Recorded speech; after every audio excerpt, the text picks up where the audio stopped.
Hello दोस्तों, आज हम लोग फार्मा सेक्टर की एक अंडर वैल्यू कंपनी के बारे में बात करने वाले हैं। क्योंकि और ये कंपनी जो है ये फार्मा के एपीआई बनाती है। जो फार्मा कंपनीज दवाइयाँ बनाती है उनको ये एपीआई सप्लाई करती है, उनका जो रॉ मटेरियल है। और इस कंपनी आज की तारीख में अंडर वैल्यूड है। तो इस कंपनी के बारे में पहले हम जान लेंगे, क्योंकि मेरा ये मानना है कि फंडामेंटली स्ट्रॉन्ग कंपनी में ही हमने पैसा लगाना चाहिए।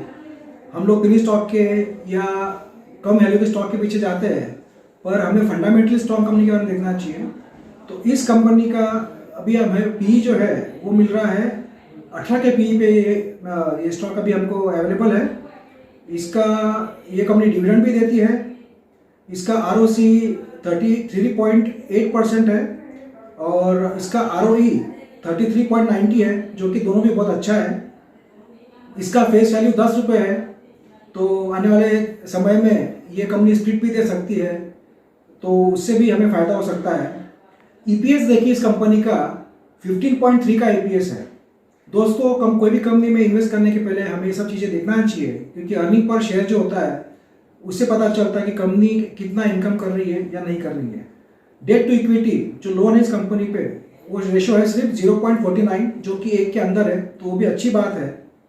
इसका पित्रोस्की स्कोर भी 6 है। पित्रोस्की स्कोर जो होता है 0 to 9 इस रेंज में चलता है। तो 5 के ऊपर जो पित्रोस्की स्कोर होता है 5 या वो कंपनी फंडामेंटली स्ट्रांग होती है। तो इसका जो स्कोर है पित्रोस्की स्कोर वो 6 का है। और इस कंपनी का इंस्टिट्यूट वैल्यू है वो 186 रुपीज़ है। ग्राहक नंबर है 142 और PEG रेशो, पेग रेशो जो कहते हैं उसे, वो है 0.25 का, जो कि वो भी बहुत अच्छा है। क्योंकि PEG रेशो जो होता है वो कम से कम 1 के अंदर हो तो कंपनी सब हिसाब से साउंड होती है, फाइनेंशियली और फंडामेंटली। और हम चलो इस कंपनी का नाम बताते हैं आपको। इस कंपनी का नाम है एवरेस्ट ऑर्गेनिक्स लिमिटेड। और इस कंपनी का प्राइस अभी जो चल रहा है करंट में, वो आज का जो प्राइस था उसका वो था क्लोजिंग 296 रुपीज़ का था। इसका जो 52 वीक्स हाई था वो था 470 रुपीज़। मतलब आज ये कंपनी हमको बहुत अंडर वैल्यू में मिल रही है। और क्योंकि देखिए, कोई भी शेयर लेते वक्त हमें उस पर एंट्री किस रेट में करते हैं वो देखना ज़रूरी होता है। बहुत से लोग ये कहते हैं कि भाई मैंने शेयर ले लिया और वो रेट में चला जा रहा है, कम में जा रहा है, क्योंकि हम लोग भागते हैं, शेयर पीछे भागते हैं। तो कभी भी एंट्री पॉइंट बहुत इंपॉर्टेंट होता है। तो ये शेयर का भी रेट जो चल रहा है 296 है आज का रेट, तो बहुत अच्छा है।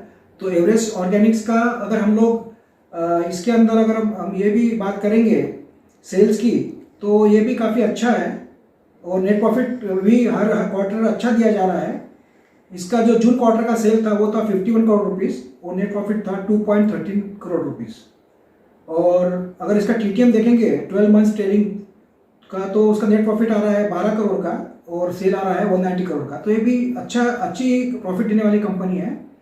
और इसके रिजर्व्स भी काफ़ी अच्छे हैं। 39 करोड़ के रिजर्व्स है कंपनी के पास। बोरोइंग्स काफ़ी कम है, 23 करोड़ का है।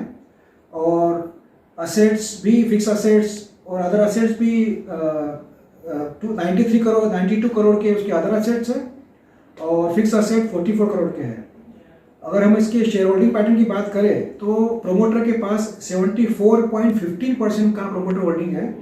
और हमें ये भी देखना चाहिए कि कंपनी में DII और FII का शेयर होल्डिंग है कि नहीं। तो DII का होल्डिंग इसमें है 0.03% का और पब्लिक के पास करीब 25% का होल्डिंग है। तो जो कंपनी के प्रोमोटर्स के पास 74% का स्टेक है, तो कंपनी पे उनको कॉन्फिडेंस है, इसीलिए उन्होंने इतना स्टेक रखा है। उन्होंने स्टेक अपना डायल्यूट नहीं किया है। तो एवरेस्ट ऑर्गेनिक्स ये आगे जाके मल्टीबैगर बन सकता है और फंडामेंटली बहुत स्ट्रॉन्ग कंपनी है।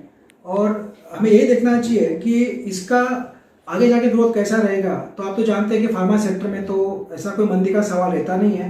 कंपनी फाइनेंशियली बहुत अच्छी साउंड है और इसीलिए इसका आप इसमें इन्वेस्टमेंट करने का सोच सकते हैं। ये कोई रिकमेंडेशन नहीं है, कोई टिप नहीं है। आप अपने फाइनेंशियल कंसल्टेंट से भी बात कर सकते हैं इस बारे में।